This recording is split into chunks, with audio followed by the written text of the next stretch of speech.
piece is ready for installation. You can see that there's the metal hose, the actual shower head itself, the hand shower, which is not metal, but a durable plastic. You also have the plastic holder here with the rubber insert.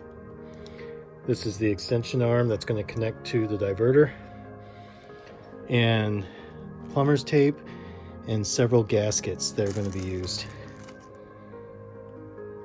So the shower head, diverter, extension arm, handle, and hose has all been installed. I'm going to go ahead and turn it on. This is shower mode only.